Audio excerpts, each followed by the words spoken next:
તો આગળ વાત વલસાડની અંદર જ્યારે એક ઘટના સામે આવી છે। આ ઘટનાને લઈને અત્યારે હાલ અચંબિત થઈ ગયા છે લોકો, જ્યારે યુવક વત્સલ પંચાલ લિફ્ટમાં ફસાઈ ગયો હોવાની ઘટના સામે આવતા સામાન્ય ઈજાઓ બાદ હાલ આબાદ બચાવ થયો છે। આપણે જણાવી દઈએ કે જે વિડીયોની અંદર દેખાઈ રહ્યા છે દ્રશ્યો, તે દ્રશ્યો ખૂબ જ કરુણ દ્રશ્યો છે।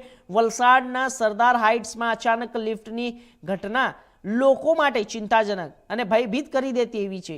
યુવક લિફ્ટમાં ફસાઈ ગયો હતો ને નીચે પટકાયા, જેથી વિસ્તારના લોકોમાં ભયનો માહોલ સર્જાયો છે। સારવાર માટે તાત્કાલિક ઘટના સ્થળે સારવાર સુવિધા પહોંચાડવામાં આવી। લિફ્ટમાં ફસાયેલ વત્સલ પંચાલને સામાન્ય ઈજાઓ પહોંચી છે અને સારવાર પછી તેઓ ઠીક છે। તાત્કાલિક કાર્યવાહી હેઠળ તમામ લિફ્ટો બંધ કરી દેવામાં આવી અને સંપૂર્ણ નિરીક્ષણ હાથ ધરવામાં આવી રહ્યું છે કે આ પગલાંથી સમાન પ્રકારની દુર્ઘટના અટકાવવાના પ્રયાસો કરવામાં આવ્યા છે। સ્થાનિક લોકો માટે સુરક્ષા અને સુરક્ષિત લિફ્ટોના નિયમોનું વધુ કડક રીતે અમલમાં લાવવા તંત્ર સુસજ્જ થયું છે।